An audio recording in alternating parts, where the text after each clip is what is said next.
everyone from snowy Kamloops, British Columbia, Canada. My name is Reverend Pat Davies, and I am a proud member of the CSL events team.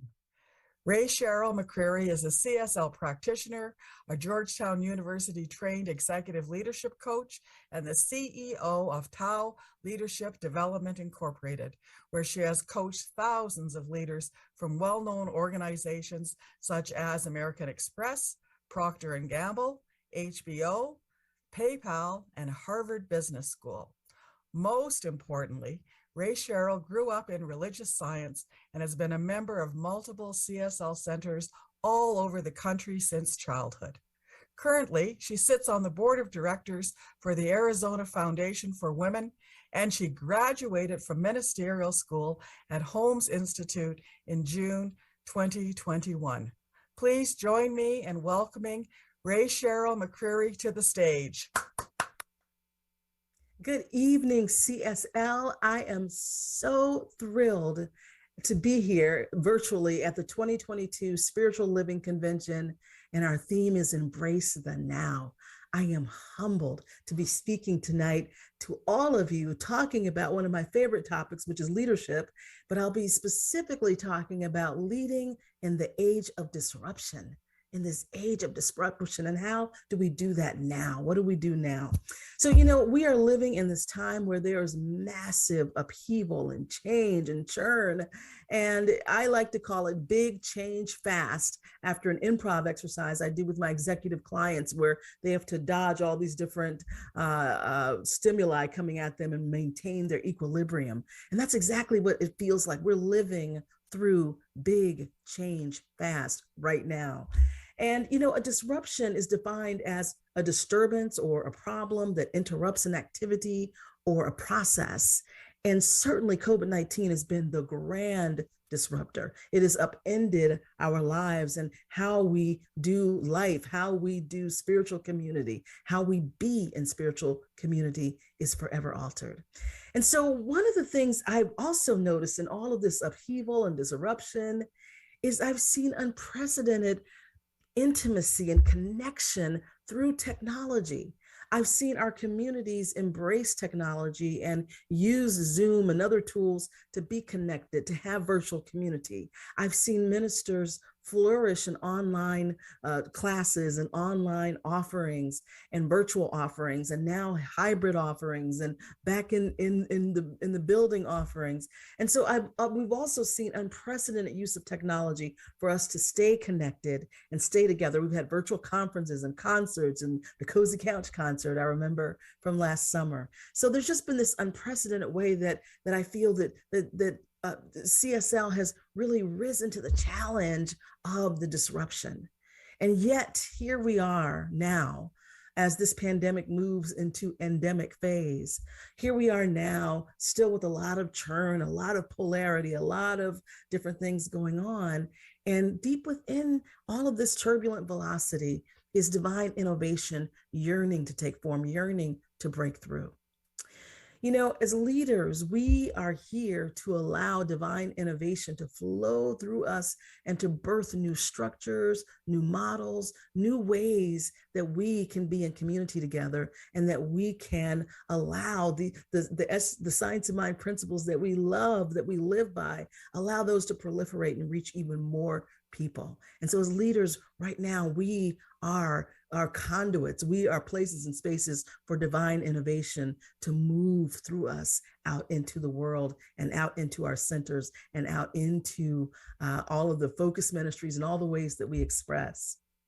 And so even with that call that right now in this moment that we have, I want to take a look at some business cases of disruption that we've all heard of, and really look at what that means for us. What can we learn from some of those business cases? So one of the blessings of my life is that I've been a practitioner for most of my adult life, for 29 years. And I also have been in the business world as an executive leadership coach, as a consultant, and I work with Fortune 500 clients. So I've been in the business world, and so I've been a practitioner hiding, hiding inside of an executive coach and consultant and strategist. The beautiful thing and the blessing for me in that is that I've been able to sit at the table and be in the room for a lot of different strategy and planning and organizational development and leadership conversations at major organizations. And the practitioner in me is always looking not only through the lens of seeing God in back of the appearance of all things, but the spiritual seeker in me is also in these conversations, in these places and spaces, also digesting and discovering and learning, what does this mean? What does this mean spiritually? How is God showing up in this? What are some spiritual metaphors or lessons that these experiences can teach me? And also learning skills that I can take out and use in service to the communities and churches that I work with. And so that is what we're going to do today, is just explore this evening, just really look at what is it that business can really show us and teach us. There's only one thing happening. There's only one life. There's only one intelligence. So what can we look at in business and understand about how to handle disruption, or how in some cases, folks didn't handle disruption quite so well. So I talked about the definition of disruption, and many times when we think of a disruptive business, we think, Airbnb disrupted the hotel industry, or Uber disrupted taxis, and so those are sort of disruptions, absolutely disruptive businesses. They interrupted the regular business of hotels and of taxi services. But the word disruptive innovation is the actual term that was coined by, it's a term of art coined by Clayton Christensen, who's a professor at Harvard Business School. And he describes this term disruptive innovation. He describes it as a process where a product or a service takes root initially in a very simple way, usually at the bottom of the market, and then it relentlessly moves up until eventually it overturns, it topples the established competitors, it topples the larger business, right? So it starts out sort of small, doesn't really seem like that much is happening, and then relentlessly it moves up until it topples the existing established competitors. That's what a disruptive innovation is, right? And sometimes people just refer to businesses like that as a disruptor. So let's take a look at a couple. So 1975, there's a company called Kodak. Everybody remembers Kodak, or a lot of people do. That Kodak moment was talked about. The Kodak moment was taking pictures of these things that you would cherish and love and have forever, these photographs that you'd have. So in 1975, Kodak invented the first digital camera. Did you know that? I didn't know that. They invented the first digital camera. And this man named Steve Sasson was the engineer at Kodak who invented this camera. And he says that he was told by upper management, that's cute, but don't tell anyone about it. Digital camera. So they buried it. Kodak buried it. And so here's the thing, and I'm giving you a very high level view of what happened here. There's a lot of nuance and detail, but overall, here's what happened. Kodak refused to take advantage of the digital camera, where they had a leading position in the market, having the first one in 1975. So they didn't take advantage of it because their status quo was so compelling. They had the market share, they had the lion's share of the market for film. They had a strong brand, they were profitable. All of their business systems were working fantastically. There was no reason to change. And the first digital camera, from what I understand, was about the size of a toaster and very clunky. And so no one could really, the powers that be couldn't really see how this thing was going to be amount to anything. And there certainly was no reason to give up their very profitable structure of business to pursue this digital technology. Well, certain things happen. Time rolls on. Digital cameras emerge. Finally, cameras are embedded in smartphones, which is a disruptor in itself. And by 2012, Kodak filed for bankruptcy protection, and they eventually had to sell off and spin off their business into just a chemical business. But Kodak does not exist anymore. So now here we are in 2022, and the name Kodak in pop culture is more, is more aligned to a rapper, and digital cameras are in your back pocket, right? There are people who don't even know, there are generations who don't even know what Kodak is. And so that is an example of a disruptor that came in, sort of, didn't seem like it was going to be really anything. And poof, not poof, it took some time, but all of a sudden that established business exists no longer.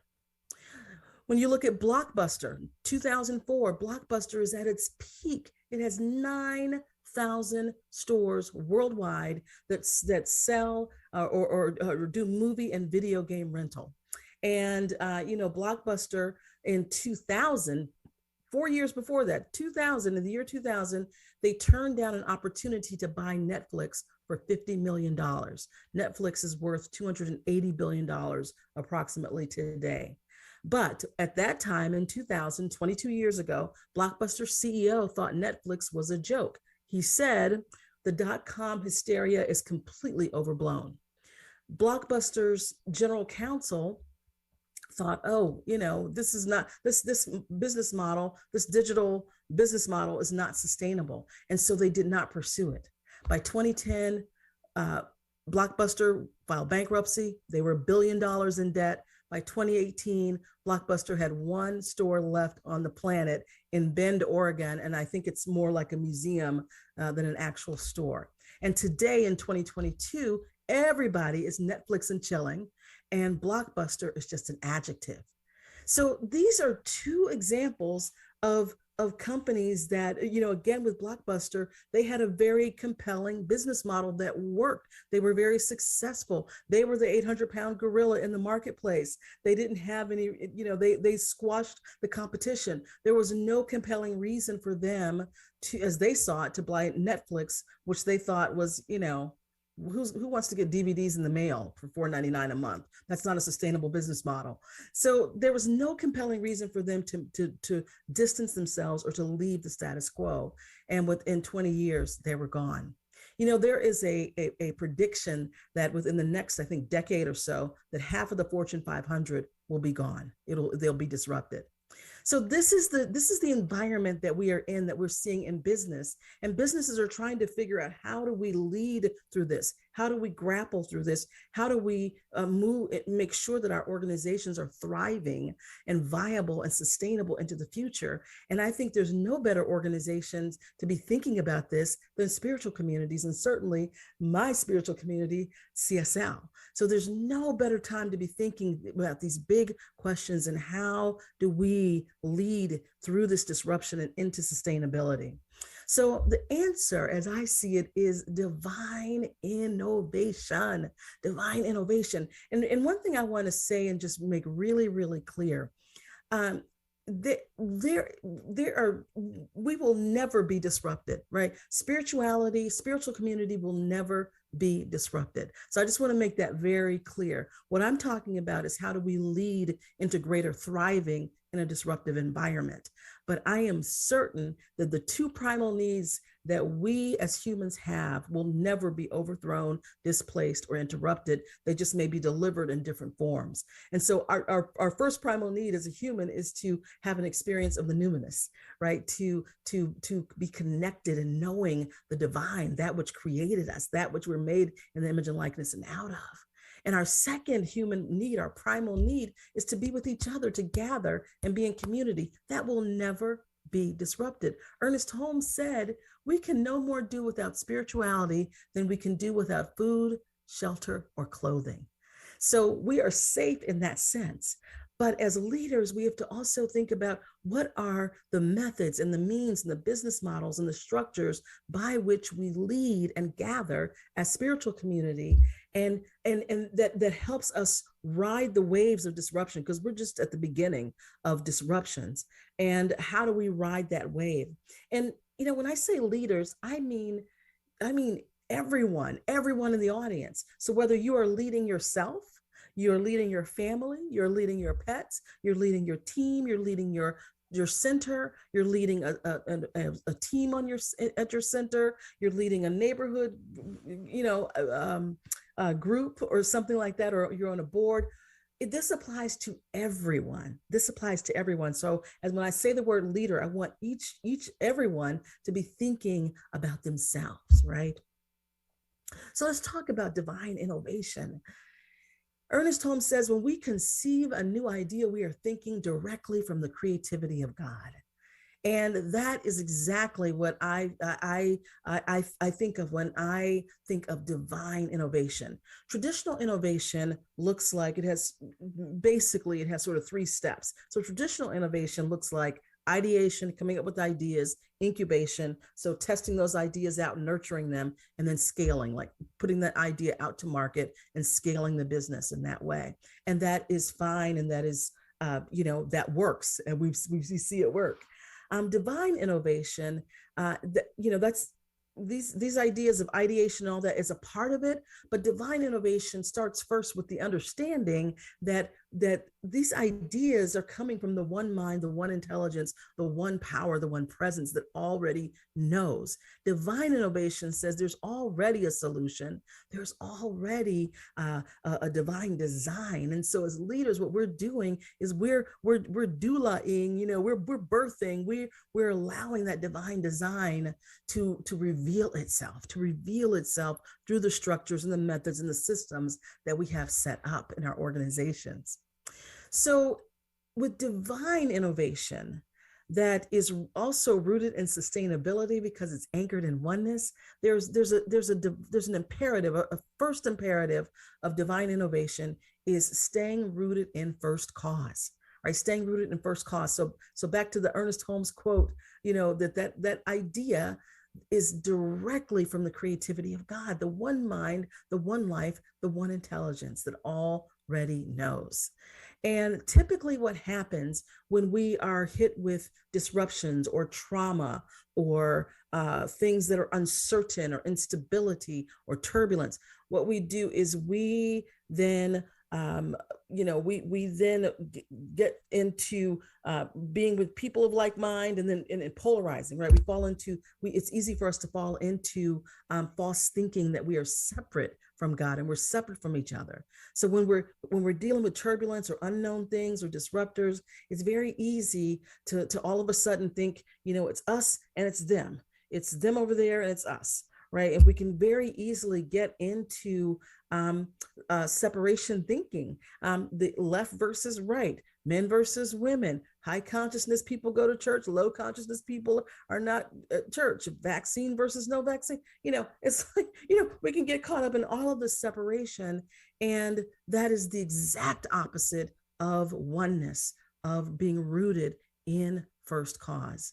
And so one of the questions as leaders we can ask ourselves is in these situations is to ask God to show its face, ask Spirit to show its face, to show itself, right? So that we can see that one is that practitioner consciousness that sees and knows the presence back of the appearance. We can ask God to reveal itself, right? And so those as leaders, being anchored in cultivating the truth, cultivating oneness, being anchored and rooted in first cause is the first imperative of divine innovation. Otherwise, all you're doing is innovating and ideating from an intellectual standpoint, which is good, but it's limited. It's limited by what we know, by our mental equivalent. It's limited by a lot of things. Sustainability comes from the one. And so that is the first imperative. The second imperative is we have to let go of the status quo, right? So as I said before, in times of uncertainty or threat, we are wired to hunker down with the familiar, or we want to go back to the past, right? If things are changing, we want to go back to the past, go back to another time, or we want to hunker down with people just like us, right? We get very tribal. And so this one of the things to be thinking about is in letting go of the status quo. First of all, if we're in that first imperative where we're rooted in first cause, then it becomes easier to have non-attachment to the status quo. So maybe that's a better way to say it, non-attachment to the status quo, because letting go does not mean destroying the past. Letting go does not mean tearing down the house, right? But it's recognizing the past is the foundation for the future. One of the beautiful things about the status quo is that right now, this moment that we're living in right now, the now that we're embracing is the past made manifest. And that is a beautiful thing. The past made manifest. That's what we're living right now. And the powerful thing about this moment right now is that it's the future in embryo. It is the future unborn, right? As Louise Hay says, the point of power is in this present moment. So right now is the moment we have to create, to vision, to allow that divine innovation to move through us. And so we can be asking ourselves now about the status quo in our lives, in our centers, in our organizations. We can be asking ourselves, is the status quo, what's going on right now, is this the best option for where my community's headed, or where my focus ministry is headed, or is the safest option? Is this the best option or the safest option? We can ask, where am I attached to the status quo and afraid to let go? And where can I release or relinquish my grip on the status quo, right? So those are some questions you can begin to think about right now for yourself, in your life, in your whatever it is that you lead, whether it's yourself or a mega center. These are the questions you can begin to ask yourself.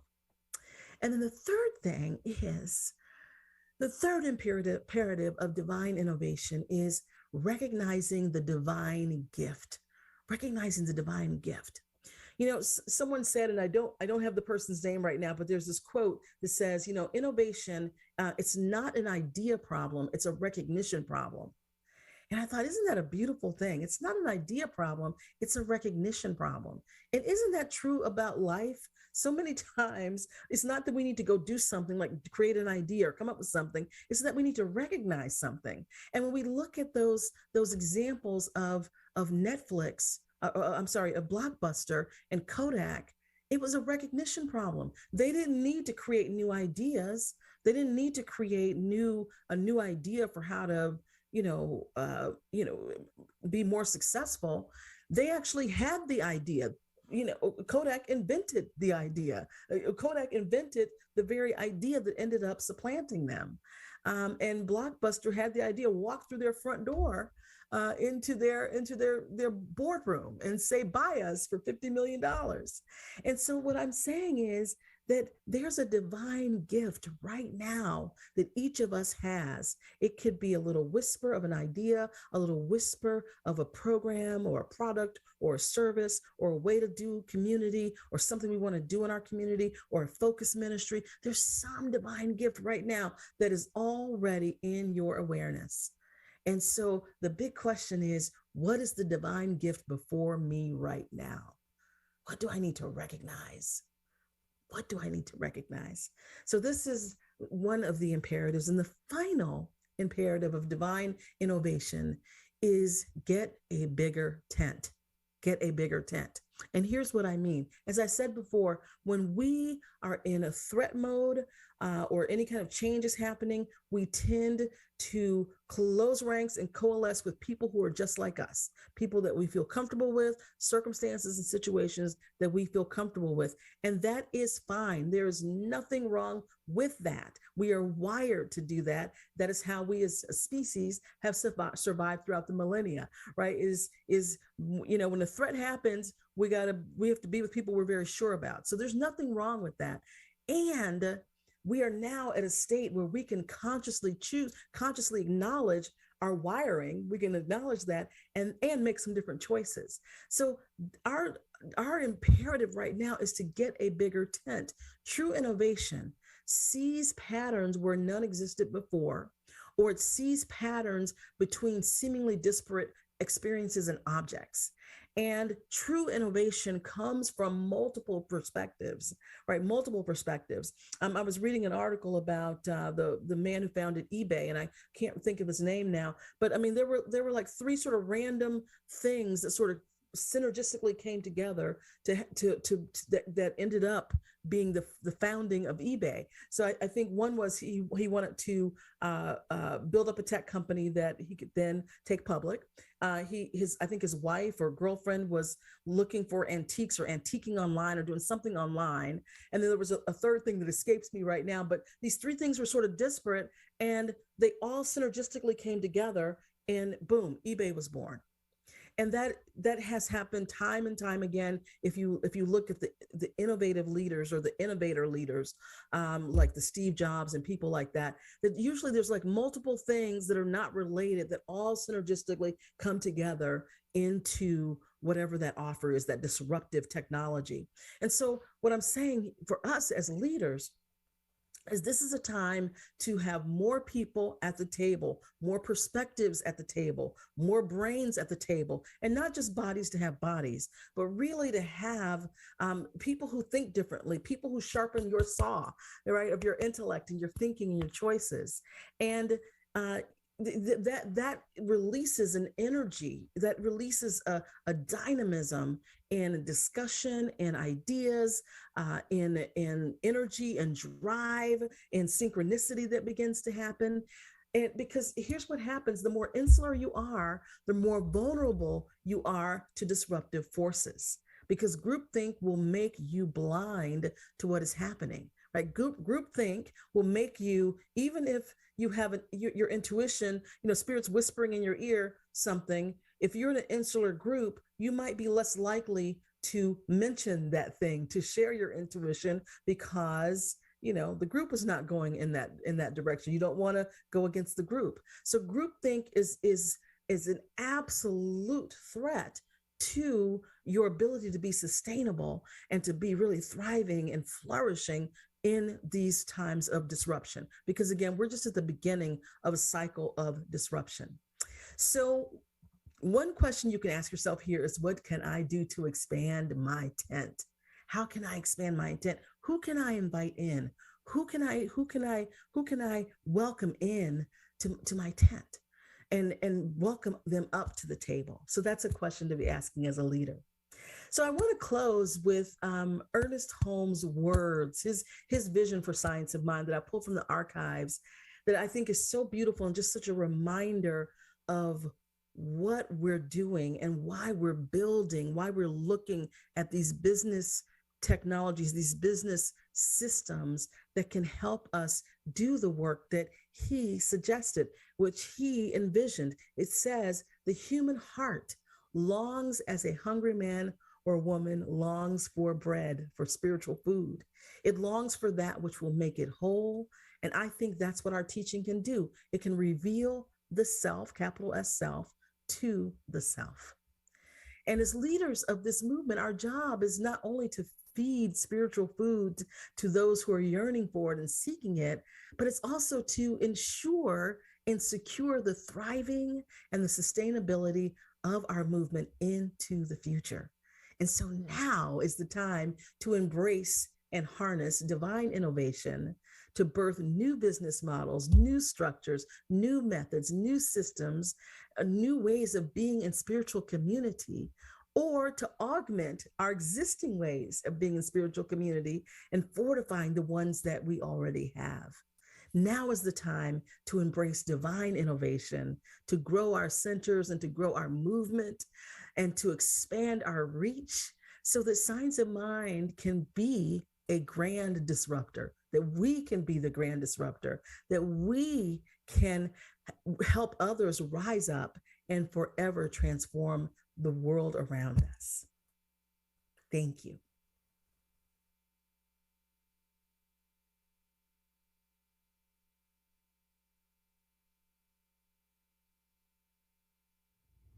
Hello, my beautiful CSL family. Amy Bishop here, coming to you from Calgary. I'm so sorry I can't be there with you this week. Just situations arise and here we are. But I wish you the most wonderful and life-changing time at the conference. And I hope to see you all and hug you all soon.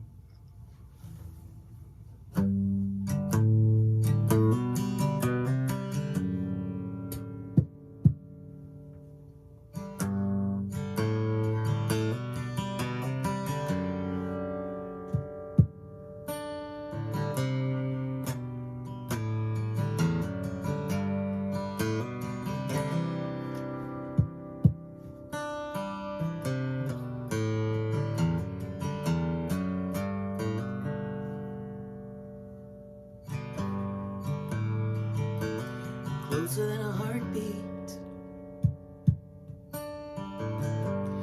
closer than the breath in your lungs, closer even still than the pulse within your veins. I am, I am, I am closer than a lover or a child. I'm part of every person, kind and wild. I am everything you are. I'm the wish and I'm the star. I am, I am, I am. I'm the oak that's climbing skyward. I'm a dandelion seed. Every broken heart, every good deed, every kind word spoken, every tear that's cried. I'm the little whisper that won't be denied.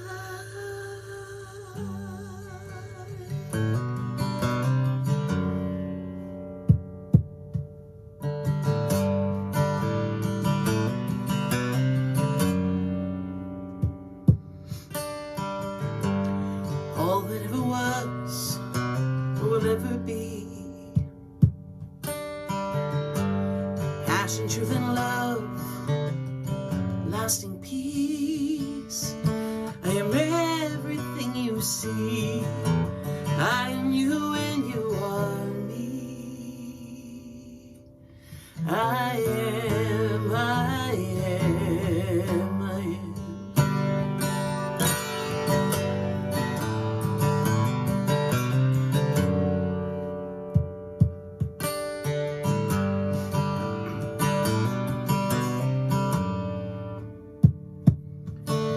I am spirit, the one mind. I am laughter, I am divine. I am, I am, I am. I am, I am, I am. I am, I am.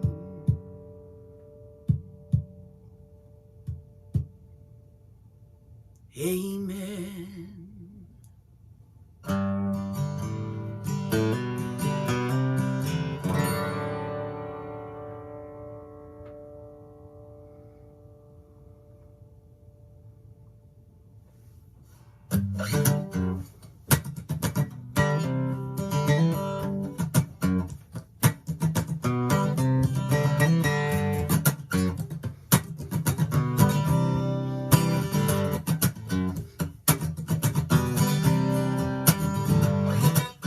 It's the cry of a baby.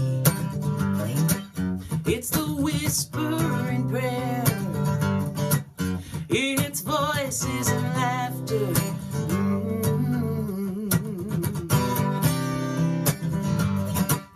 It's the wind in the stillness and the spaces between.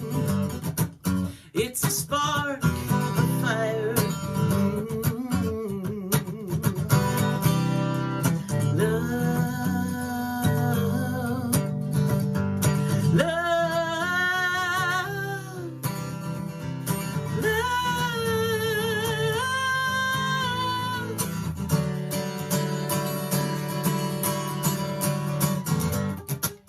It's a seed, a flower. It's a butterfly's wing. It's a call and an answer.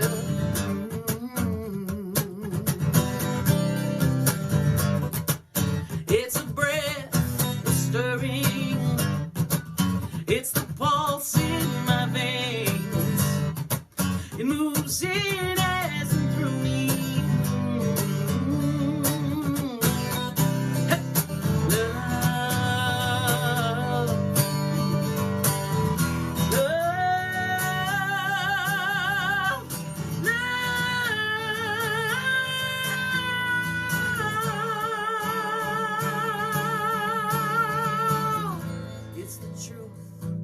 It's a knowing. It's our only design. It's eternally growing. Love.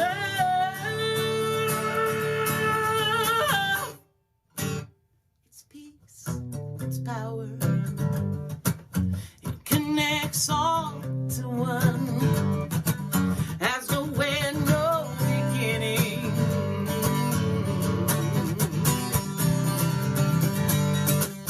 It's receiving and giving. I release, I let go. Divine shrugging the shoulder. Ooh, love.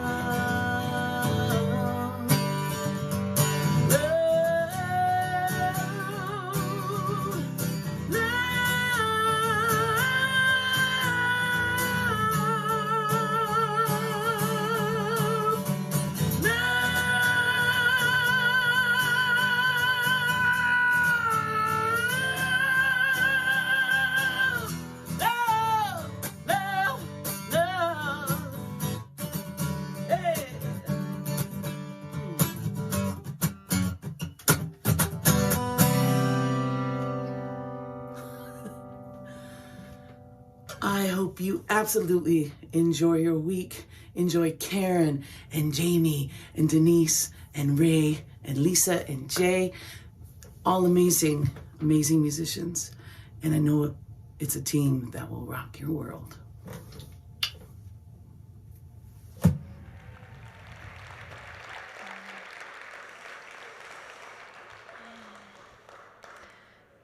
I just have to say how awesome it is that we have the technology that we do, right? That allows us to have this incredible musician here and our speaker. Thank you to our tech team for allowing this to happen. Yeah.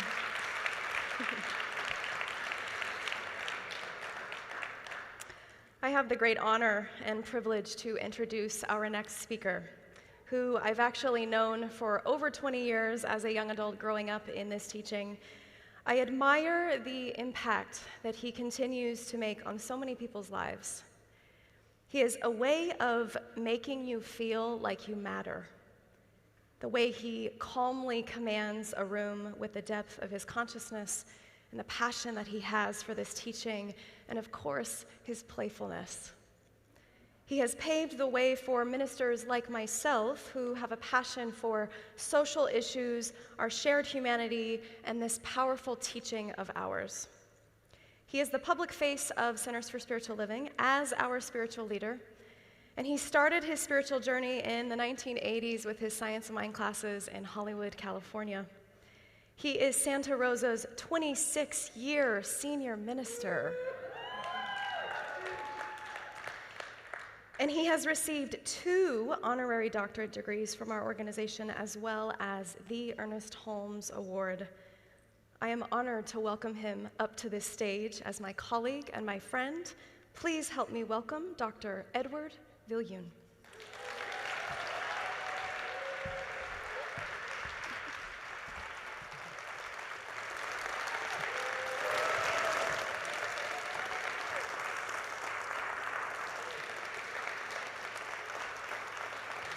Hello. Oh my goodness. Good evening, beautiful people of Centers for Spiritual Living. How wonderful this is for us to be together here in our convention, and wherever you're watching from, welcome.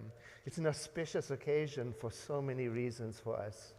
Yesterday was the 27th anniversary of Dr. Martin Luther King Jr. here in the United States, where we are gathering for our convention. It's a very important acknowledgement for us here. And there's another reason also of why this is such an auspicious occasion.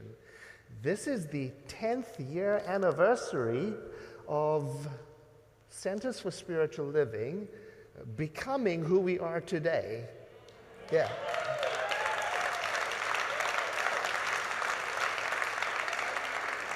One integrated family of spiritual seekers, and that happened, I believe it was New Orleans, in 2012, where we voted to be what we are today. So congratulations to us. Yeah, that's wonderful. And as Rasheryl just beautifully said, what is happening, the seeds for our current reality were planted back then. That's the way of things. Things are always created first in mind, in consciousness first, before they arrive. I just love the way she said that. So we are experiencing today the results of a creative impulse that was set in motion back then. And I wonder if the delegates and the attendees at the conference back then in New Orleans knew how much we would benefit from being one united family for these times. Oh my goodness. I wonder if they knew back then. I wonder if they knew that we would need to brace ourselves and call upon strength that we didn't even know we had. We had no idea of the skills and the talents we would need to develop. Oh, how visionary it was of us, and how fortunate it was of us to say a loud and bold, hearty yes to becoming one. Thank God. And I wonder now today what the beloved community of Science of Mind in 10 years' time will need to feed upon that we must confidently plant now on their behalf. You know, I mentioned we had to call upon strengths and resources we didn't know we would need. We've had to learn to adapt and pivot and change and then rinse and repeat.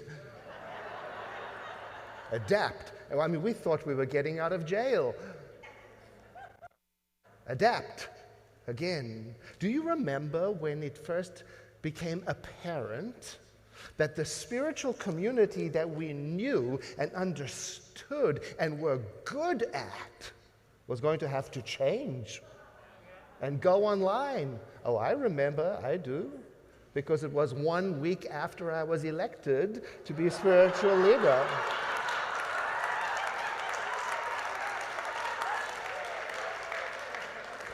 Oh, I had other plans for this position, you know.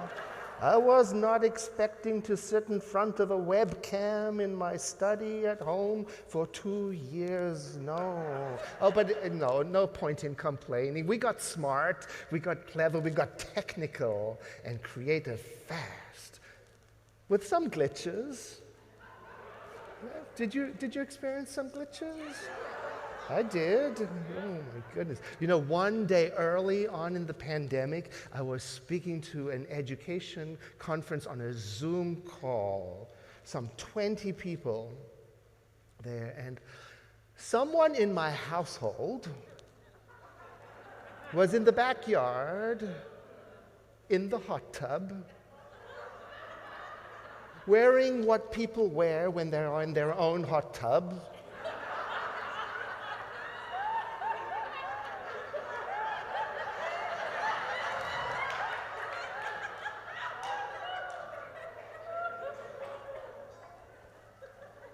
The study where my computer is opens to the back garden, which is the only way back into the house.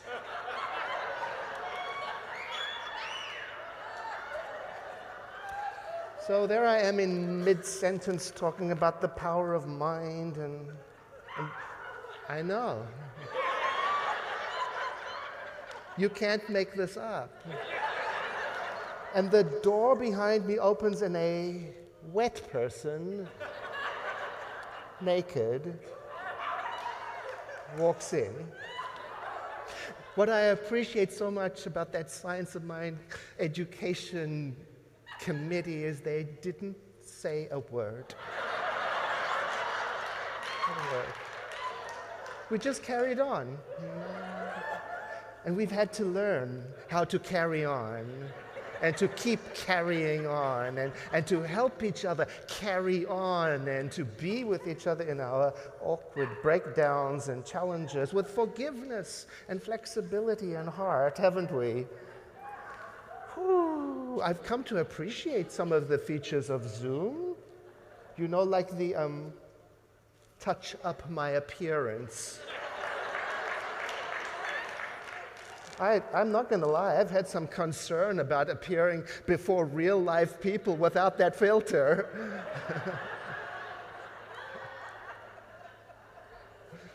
I also love the blur your background. I love that. You know, so that I don't have to clean up. You know. But on the other hand, I have some concern about these features also, you know, touching things up for appearance's sake. Ooh, the glamorization of what is real, because it plays into that spiritually challenging habit of pretending that things are much better than they really are.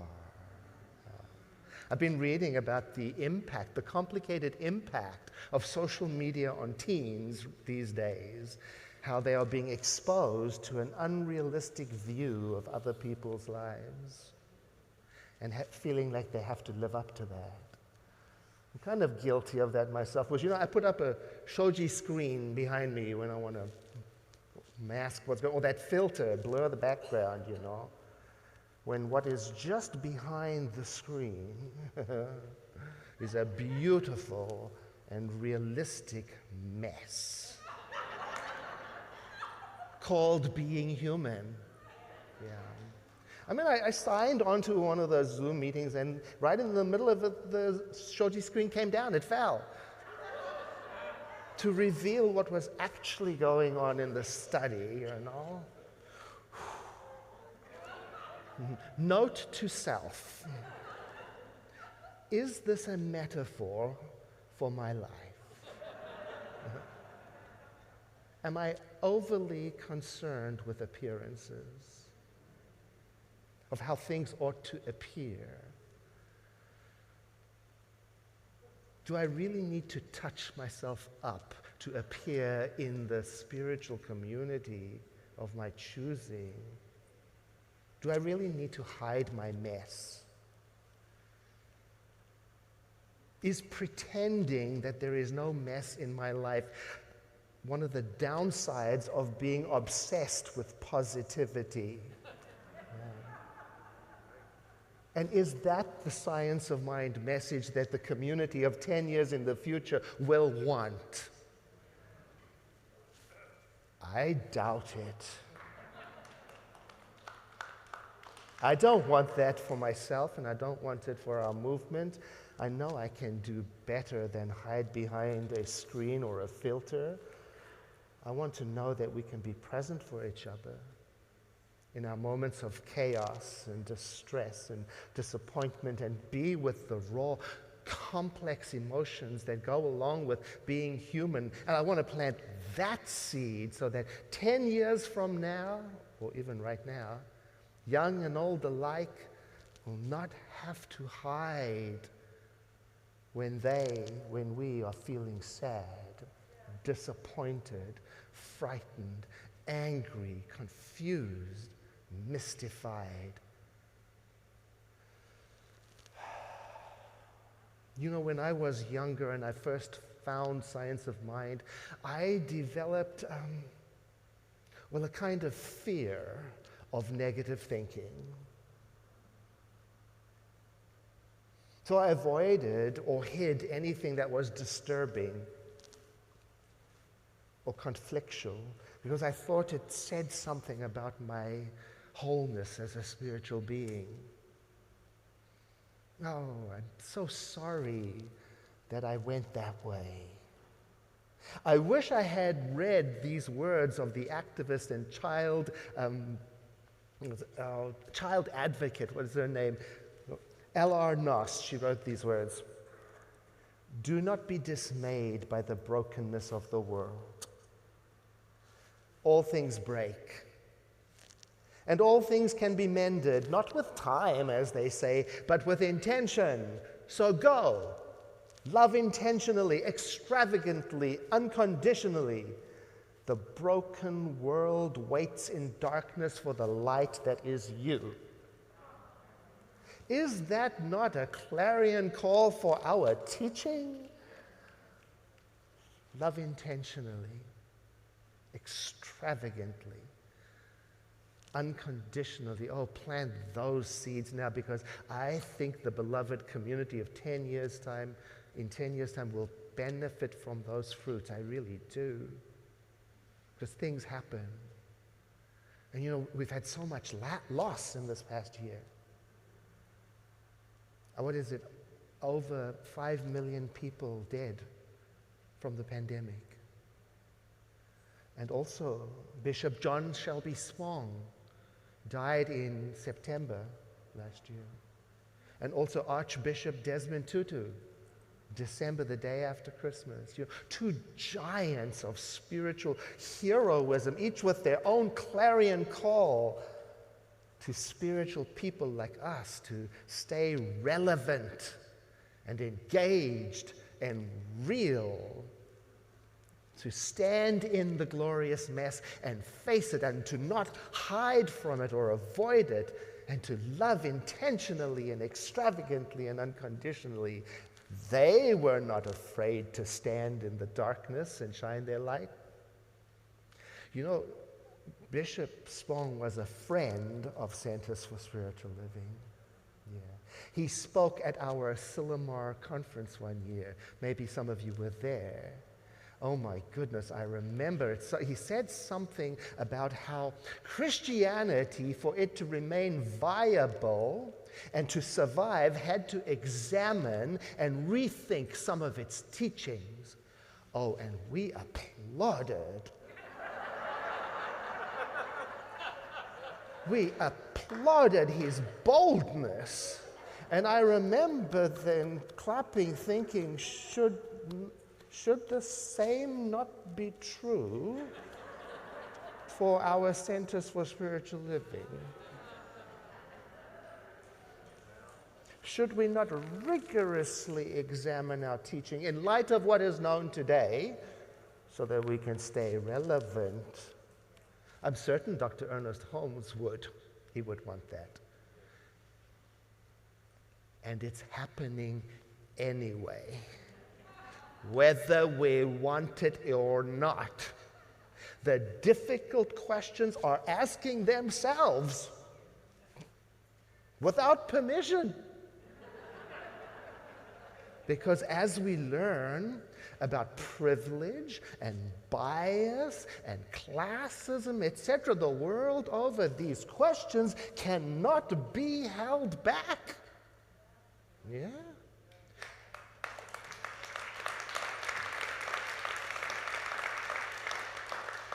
It doesn't matter if we want to hear them or not.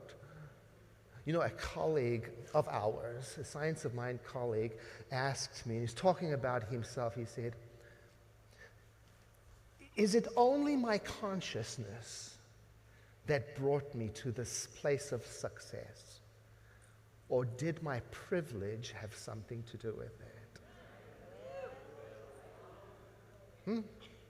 In the same week, another colleague, a Science of Mind minister, called me and said, Edward, talking about himself, he said, Edward, am I in a position of power and influence solely because of my spiritual practice, or did the societal bias toward my gender and race have something to do with it?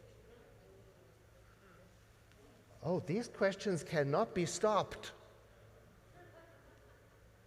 And to remain relevant and viable, we have to keep step with them. We have to answer them. And we have to find a modern expression of our beloved Science of Mind that does not blame victims for their experience.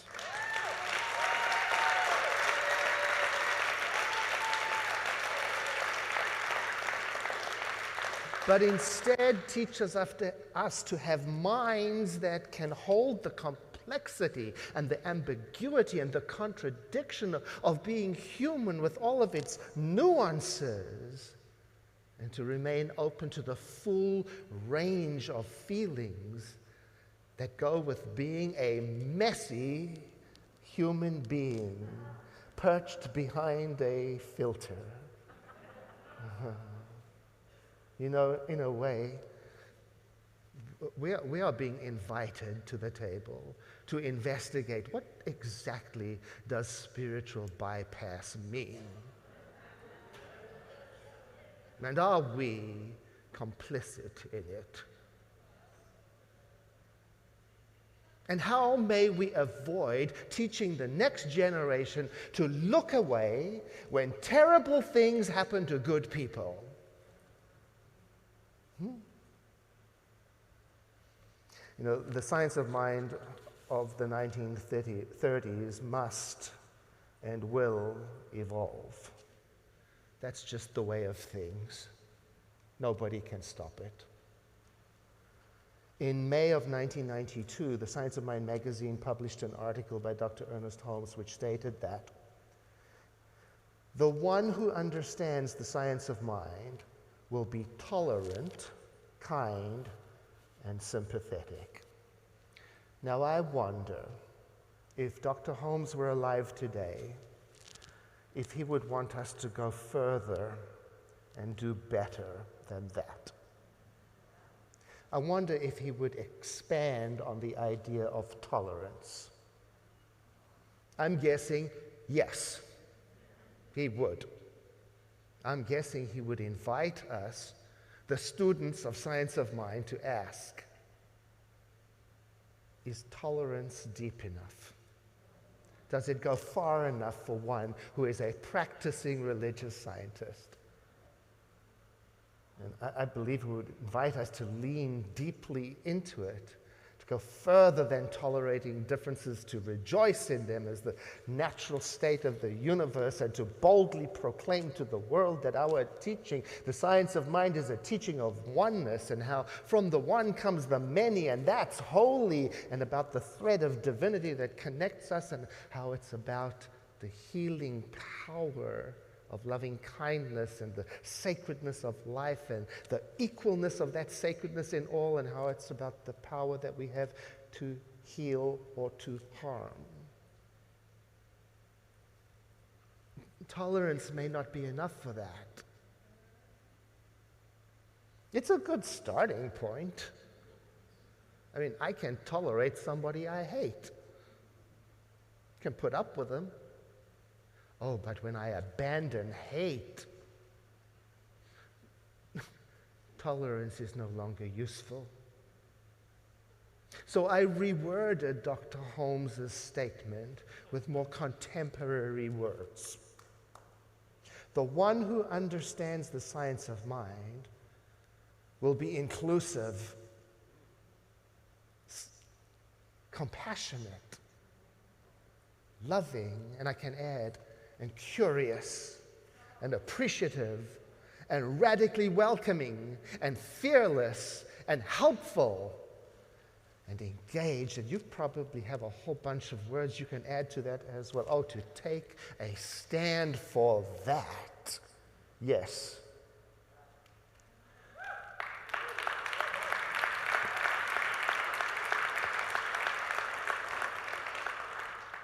We have been very cautious about taking a stand as a movement. Very cautious about boldly proclaiming, this is who we are. And I wonder what is the reason for that. Why are we so cautious? My therapist says that I am conflict avoidant.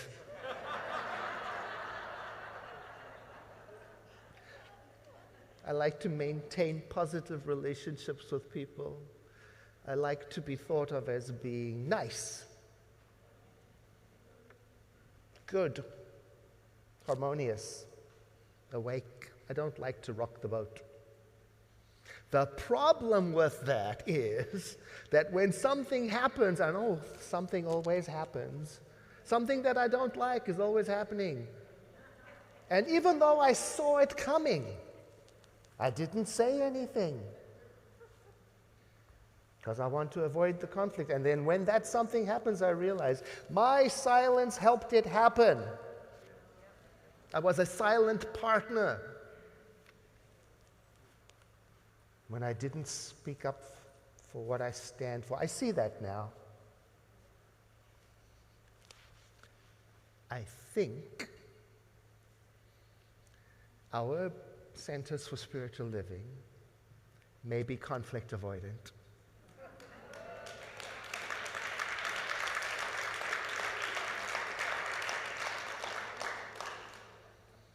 We are very cautious about taking a stand and offending somebody. We like to maintain a positive perspective. We like to see the good and praise it. We love that. The problem with that approach is that we are discovering, just like in the personal realm, that when something does happen, and things are always happening, when something does happen, no one will know what we stand for until we say so, clearly, kindly, compassionately. And then when we don't say what we stand for, we might inadvertently become supporters of things that are not harmonious with our teaching.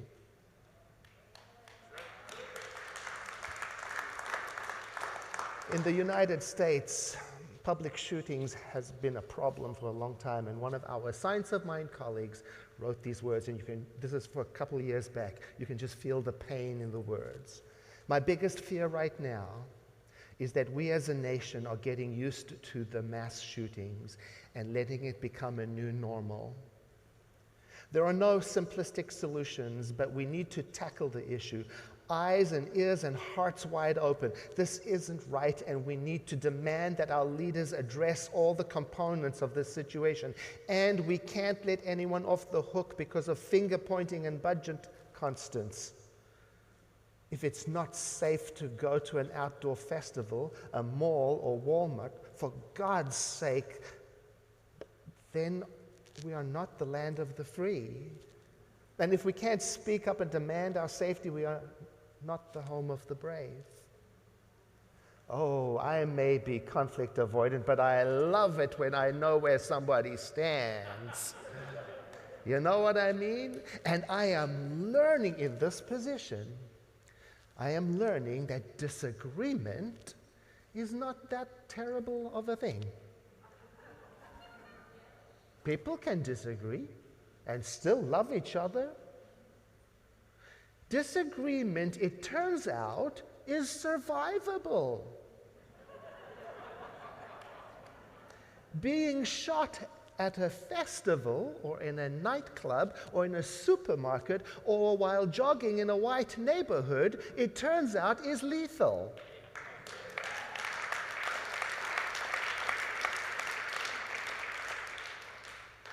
Maybe, respectfully, we are conflict avoidant because of something that our founder, Dr. Ernest Holmes, said. He suggested that we were to stand for something and against nothing. I think we could be better, much better, at standing for something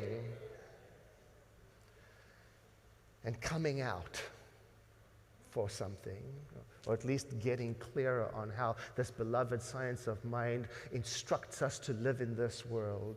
We might want to also ask ourselves, what is the imperative?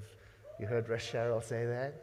What is the moral, spiritual imperative from our science of mind? And we don't have to have the same opinion, but we don't have to agree with each other also, but surely we must ask that and answer it. What does this teaching of oneness, compassion, and love compel me to take a stand for in this world right now? No matter which nation I am living in, how does my faith tradition compel me to stand for liberty, equity, inclusion, justice? How?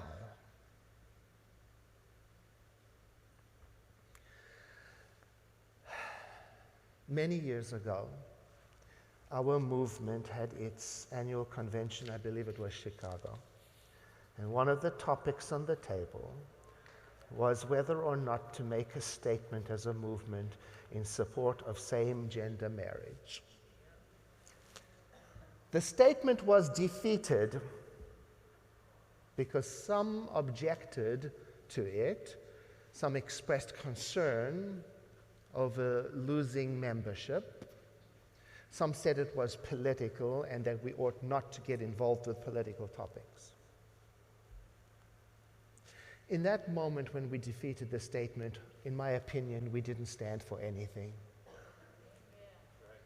And by not taking a stand and not making a statement, we communicated something to those who were affected. We tolerate you. We tolerate what you're going through. Now work on your consciousness.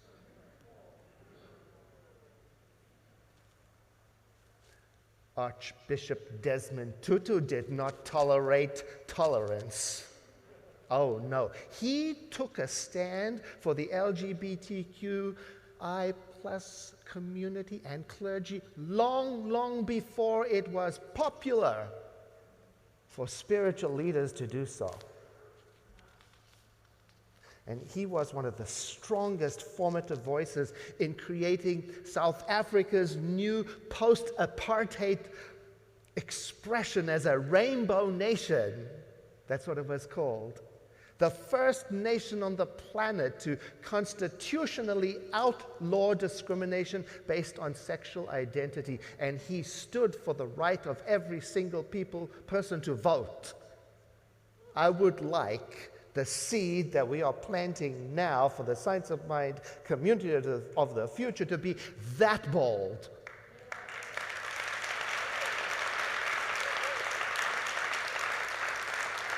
To be larger than tolerance and to be larger than self-interest.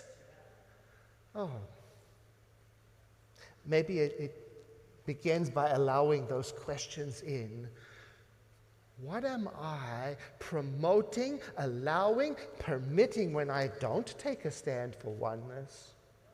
What am I promoting, allowing, and permitting when I ignore those who are unnecessarily oppressed, marginalized, maligned, killed, starved? See, I join those people who say it is the moral duty of the spiritual community to explore social issues in the light of their faith tradition.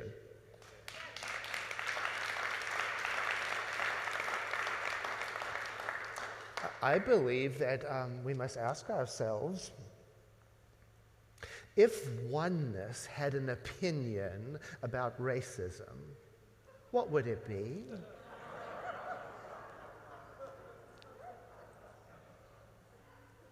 If unconditional love did something about homophobia or any of the other phobias, what would it be?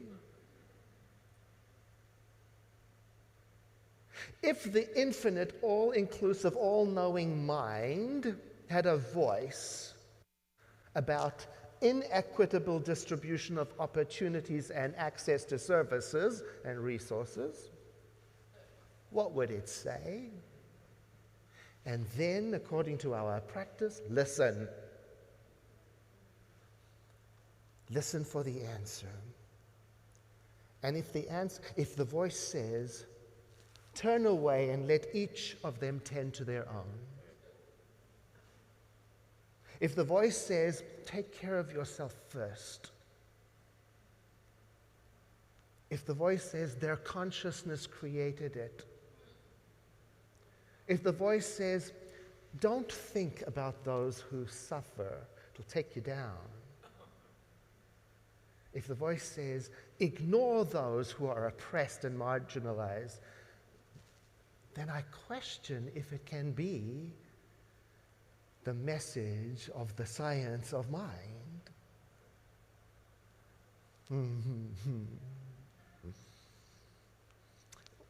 One social media influencer said about this pandemic, it's as if Mother Earth has sent us to our room to think about what we have done so that we can do better?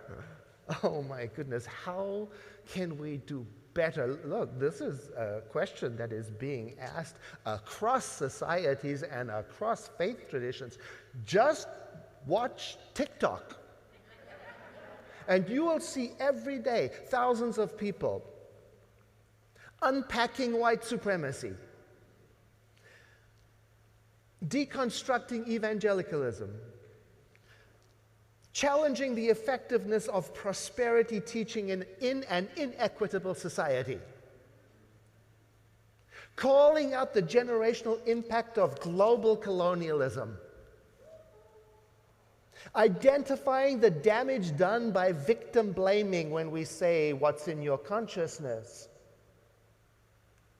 You see, this is happening whether we like it or not.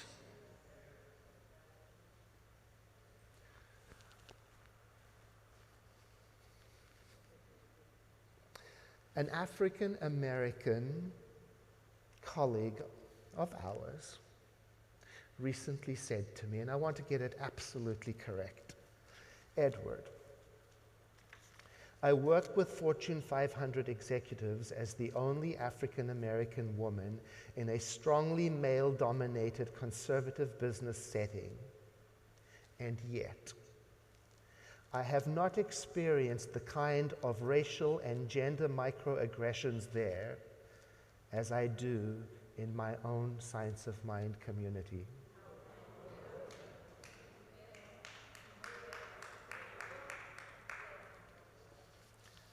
Should I have asked her, "What is in your consciousness?"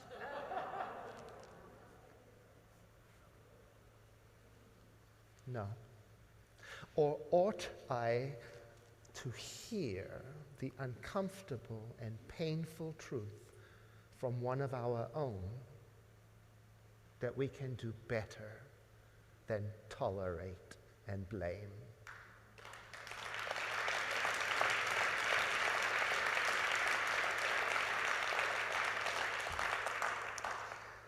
Now, lest I give you the wrong impression, I'd like to complete my message by saying I am extremely optimistic about our future as a movement because of the vision that we have for our world.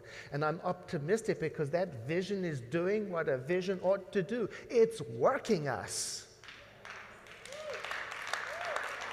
It's bringing these big questions into view in such a focus that we cannot ignore them. We cannot avoid answering them and digging deep into them. They're not going away. I'm extremely optimistic about the future because I believe that you and we have the heart to do this. We can do this. And by this, I mean we can grow, we can evolve, we can learn, we can change, we can be relevant. We've already proven that we can pivot, change, rinse, and repeat. I'm extremely optimistic about the future because there is a community of people like you and me who love each other and love the science of mind enough to let its moral and spiritual imperative come alive in us and shape us. I'm extremely optimistic about our future because there is a powerful good in the universe. And it is flowing through us even now in a constructive, creative, powerful way in the direction of the vision that we have. And it is creating a post-pandemic reality in which we are together again in a new way, in a vital form, drawn forward by relevance and engagement in a modern way. Oh, in 10 years' time, they will be grateful that we said yes. And that vision, we envision all people, all beings, and all life as expressions of God. We see a world in which each person lives in alignment with their highest spiritual principle, emphasizing unity with God and connection with each other, a world in which individually and collectively we are called to a higher state of consciousness and action. We envision humanity awakening to its spiritual magnificence and discovering the creative power of thought. A world where every person discovers their own personal power and ability to create an individual life that works within a world that works for everyone. We envision a world in which we live and grow as one global family that respects and honors the interconnectedness of all life. A world where this kinship with all life prospers and connects through the guidance of spiritual wisdom and experience. We envision a world where personal responsibility joins with social conscience in every area of the political, corporate, academic, and social sectors, providing sustainable structures to further the emerging global consciousness. We envision a world where every person has enough food, a home, a sense of belonging, a world of peace and harmony, enfranchisement and justice. We envision a world in which resources are valued, cared for, and grown, and where there is generous and continuous sharing of these resources. We envision a worldwide culture in which forgiveness is the norm. We envision a world which has renewed its emphasis on beauty and nature and love through the resurgence of creativity, art, and aesthetics. We envision a world that works for all. And so it is. My blessings to you.